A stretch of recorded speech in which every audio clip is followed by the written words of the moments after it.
Hi everyone, అందరూ ఎలా ఉన్నారు? నేనైతే చాలా బాగున్నాను. ఈరోజైతే మంచి రెసిపీ ఉందండి, లాస్ట్ వరకు చూడండి. చాలా బాగుంటుంది ఈ వీడియో వచ్చేసి. ఇంకా ఇదైతే గిన్నెలన్నీ ఎక్కడవక్కడే సర్దేసుకున్నాను మార్నింగ్ అయితే. నెక్స్ట్ వచ్చేసి ఇంకా ఖాళీ అయిన గిన్నెలు బయట పెట్టేశాను తోమేయడానికి. నెక్స్ట్ ప్రతిరోజు ఉండే వర్క్ అండి నాకు. ఈ గ్యాస్ స్టవ్ ప్రతిరోజు క్లీన్ చేసుకుంటాను. ప్రతిరోజు క్లీన్ చేయకోకుండా నేను అసలు కుకింగ్ స్టార్ట్ చేయనండి. నెక్స్ట్ ఇది వచ్చేసి కొలిన్ స్ప్రే. డైరెక్ట్గా కొలిన్ లిక్విడ్తో నేను స్ప్రే చేయను, ఎందుకంటే నేను డైలీ యూస్ చేస్తాను కాబట్టి నాకు త్వరగా అయిపోతుంది అని చెప్పేసి నేను డైరెక్ట్గా కొలిన్ లిక్విడ్తో స్ప్రే చేయనండి. కొలిన్ లిక్విడ్ని వేరే స్టోర్ డబ్బాలో స్టోర్ చేసుకొని ఇలాగా కొలిన్ స్ప్రేలో కొన్ని వాటర్ ఫిల్ చేసుకొని ఒక మూత వరకు కొలిన్ లిక్విడ్ యాడ్ చేసుకొని ఇలా డైలీ నేను యూస్ చేస్తూ ఉంటానండి. ఈ ఐడియా మీకు ఎలా అనిపించింది? మీకు నచ్చితే కామెంట్ చేయండి. మనం ఇంట్లో డైలీ ఇలా క్లీన్ చేసుకునేటప్పుడు మనకి ఎక్కువ యూసేజ్ అవుతుంది కాబట్టి మనం ఇంకా ఇలా పొదుపు చేసుకుంటూ వాడుకుంటే మంచిదని నా అభిప్రాయం. డైలీ అలా క్లీన్ చేసుకోవడం వల్ల జిడ్డు కూడా ఎక్కువే ఉండదండి. నెక్స్ట్ వచ్చేసి నేను మార్నింగ్ క్లీనింగ్ అయిపోయిన తర్వాత ఈ బ్రేక్ఫాస్ట్ కోసం అయితే ఇడ్లీ ప్రిపేర్ చేసుకున్నాను. ఈ ఇడ్లీ వచ్చేసి చాలా హెల్దీ అండి.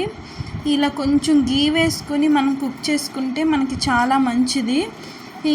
నేను స్ప్రెడ్ చేయవసరం లేదు, అదే మెల్ట్ అయిపోయి స్ప్రెడ్ అయిపోద్ది గీ.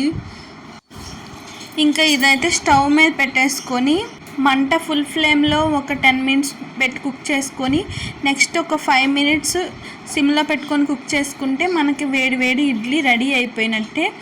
ఇంకా మనం చక్కగా చట్నీతో సర్వ్ చేసుకొని తింటే వేడి ఇడ్లీ మార్నింగ్ చాలా హెల్దీ అండి, చాలా మంచిది. మేము వీక్లీ ఒక 2 టైమ్స్ 3 టైమ్స్ ఇలా తింటూ ఉంటాము ఇడ్లీ.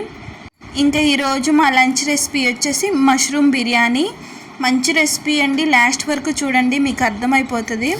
ఒక 2 టేబుల్ స్పూన్ ఆయిల్ వేసుకున్నాను, 2 tablespoon ghee. Next biryani ఆకు, హోల్ బిర్యానీ మసాలా అండ్ 3 మిర్చీస్ బాల్గా కట్ చేసుకుని వేసుకున్నాను. నెక్స్ట్ ఆనియన్స్ కూడా అంతే, హాఫ్ మూన్ అలా కట్ చేసుకుని వేసేసుకున్నాను.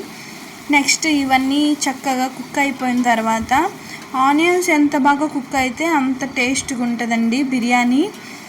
నెక్స్ట్ వచ్చేసి కొంచెం పసుపు వేసుకొని మనం కుక్ చేసుకుంటే త్వరగా కుక్ అయిపోద్ది. దీనిలోనే కొంచెం నేను కరివేపాకు కూడా వేసుకున్నాను. చూసారా, కొంచెం గోల్డెన్ షేడ్లో ఆనియన్స్ కుక్ అయిపోయినాయి. ఈ టైంలోనే 2 టమోటాస్ అయితే కట్ చేసుకొని వేసేసుకున్నాను. నెక్స్ట్ ఇప్పుడైతే పుదీనా కొత్తిమీర కూడా వేసేసుకున్నాను. పుదీనా కొత్తిమీర మంచి ఫ్లేవర్ని ఇస్తుందండి బిర్యానీకి. కంపల్సరీగా ఉండే ఇంగ్రీడియంట్స్ కదండి ఇవి. చాలా బాగుంటుందండి ఈ రెసిపీ, తప్పకుండా ట్రై చేయండి. ఇప్పుడైతే బిర్యానీ మసాలా, గరం మసాలా ఇవన్నీ మిక్స్ చేసేసుకొని వేసేసుకున్నాను. నెక్స్ట్ వచ్చేసి తగినంత కారం, మీ కారం సరిపడంత కారం వేసుకోండి. మేము కొంచెం స్పైసీగానే తింటాం కాబట్టి స్పైసీగానే కొంచెం కారం యాడ్ చేసుకున్నాను. నెక్స్ట్ వచ్చేసి ఇవి మష్రూమ్స్ నీట్గా క్లీన్ చేసుకొని వేసుకున్నాను. మష్రూమ్స్ అండి అసలు చికెన్కి ఏమాత్రం తీసిపోదు, అంత బాగా కుదిరింది ఈ రెసిపీ అయితే. చాలా బాగుంది. నెక్స్ట్ అయితే చూసారు కదా, కల్లు ఉప్పు యాడ్ చేసుకున్నాను. ఇవైతే బియ్యం అయితే 1 అవర్ నానబెట్టుకొని దీనిలో యాడ్ చేసుకున్నాను. చక్కగా ఇది మిక్స్ అయిపోయిన తర్వాత కొంచెం బబుల్స్లా కుక్ అవ్వాలి. బబుల్స్లా కుక్ అయితే ఆ స్పైసెస్ అనేవి ఆ బియ్యం అబ్జర్వ్ చేసుకుంటాయి. కొంచెం ఇలా కుక్ అయిపోయిన తర్వాత దీనిలోకి వాటర్ పోసుకున్నాను. ఆ రైస్ దేనిలో అయితే నానబెట్టానో ఆ వాటరే నేను పోసుకున్నాను, ఇంకా వేరే వాటర్ కాకుండా.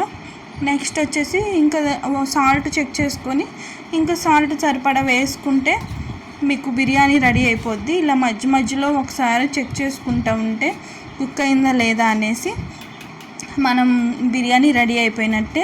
ఇంకా అది ఒక 5 మినిట్స్లో కుక్ అయిపోతుంది అన్నప్పటికీ నేను రైతా ప్రిపేర్ చేశాను. సింపుల్గా నేను రైతా ఎలా ప్రిపేర్ చేస్తాను అనేది మీరు ఈ వీడియోలో చూసేయండి.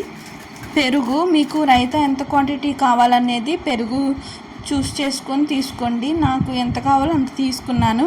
చిన్నగా చాప్ చేసుకున్న పచ్చిమిర్చి, చిన్నగా చాప్ చేసుకున్న టమాటాలు, చిన్నగా చాప్ చేసుకున్న ఆనియన్స్. మీకు టమాటోస్ కావాలంటే వేసుకోవచ్చు, లేకపోతే లేదు. కొంచెం కొత్తిమీర అండ్ తగినంత సాల్ట్ వేసుకొని మళ్ళీ విస్కర్తో చక్కగా మిక్స్ చేసుకోవడమే.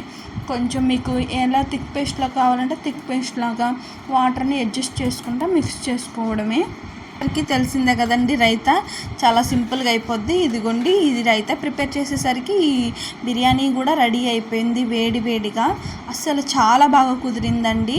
మీరు తప్పకుండా ట్రై చేయండి. వచ్చిన వాళ్ళైతే ఓకే, రాని వాళ్ళైతే తప్పకుండా ట్రై చేయండి. చాలా బాగుంది. అసలు చికెన్ ఐటెంకి ఏమాత్రం తీసుకోలేదు మష్రూమ్స్ అనేవి. చాలా బాగుంది. నేను ఇంకా కొంచెం ఎక్కువ యాడ్ చేసుకుంటే బాగుండేది. మష్రూమ్స్ తెచ్చుకొని ఎక్కువ మోతాదులో తెచ్చుకొని యాడ్ చేసుకుంటే బాగుండేది. తక్కువైపోయాయి బిర్యానీలోకి. కానీ చాలా బాగా కుదిరింది బిర్యానీ. చాలా స్పైసీగా చాలా బాగుంది. మొత్తం ఈవెన్గా చాలా బాగుంది. మేము ఇంకా లంచ్ కంప్లీట్ చేసుకొని ఈవినింగ్ అయితే సరదాగా బయటికి వెళ్ళాము. బయటికి వెళ్ళి మంచి మూవీకి అయితే వెళ్ళామండి. చూడండి, మీకు కూడా తెలుస్తుంది కదా. చక్కగా క్లైమేట్ కూడా చాలా కూల్గా, చాలా చల్లగా, చాలా బాగుంది. ప్రశాంతంగా ఇలాగ ఈవినింగ్ టైంలో ఇలాగ వెళ్తే ఎంత బాగుంటుందో కదండి.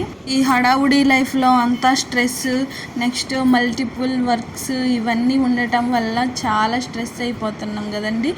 అందుకని మన కోసం మనం ఇలా కొంత టైం మన సంతోషం కోసం స్పెండ్ చేయడం అసలు ఏమాత్రం తప్పు అయితే కాదండి.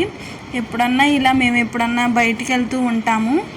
థియేటర్కి అయితే వచ్చేసామండి. ఇది మా దగ్గరలో థియేటర్. చాలా లాంగ్ అయితే మేము వెళ్ళాలనుకోలేదు.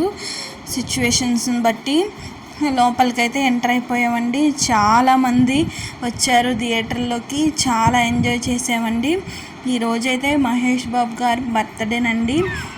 ఆ బర్త్డేనని చెప్పేసి మేము పనిమాల సినిమాకి అయితే వచ్చాము. రిలీజ్ అండి. చాలా బాగా ఎంజాయ్ చేసామండి.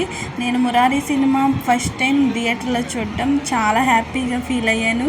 చాలా ఎంజాయ్ చేసామండి. ఆయన చేసిన మంచి పనులన్నిటినీ లాస్ట్లో ఇలాగా మామూలుగా సింపుల్గా చూపించారండి. మీరందరూ మనస్ఫూర్తిగా మహేష్ బాబు గారికి విషెస్ చేయండి. ఎవరైనా చెప్పలేని వారు ఉంటే ఈ వీడియో రూపంలోనే విష్ చేయండి. హ్యాపీ బర్త్డే మహేష్ బాబు గారు. చాలా మంచివారండి. ఎంతో గొప్ప పనులు చేశారు. ఎంత ఉన్న వాళ్ళైనా సరే ఒక మనిషికి ₹1 ఇవ్వాలంటే ఎంతో ఆలోచిస్తాం కదండి. అలాంటిది ఆయన 4000 గుండె ఆపరేషన్లు చేశారు. ఇంకెన్నో మల్టిపుల్ చాలా మంచి పనులు అయితే వాళ్ళు చేస్తూ ఉన్నారండి. వాళ్ళ పిల్లల ద్వారా వాళ్ళ ఫ్యామిలీ మొత్తం అలాగా మంచి పనులు అయితే చేస్తున్నారు. ఇంకా వీడియోలోకి వచ్చేస్తే ఇంకా కొబ్బరికాయలు అయితే నేను తీసుకొచ్చానండి బయట డీమార్ట్ నుండి. ఒక కాయ వచ్చేసి ₹25 పడింది.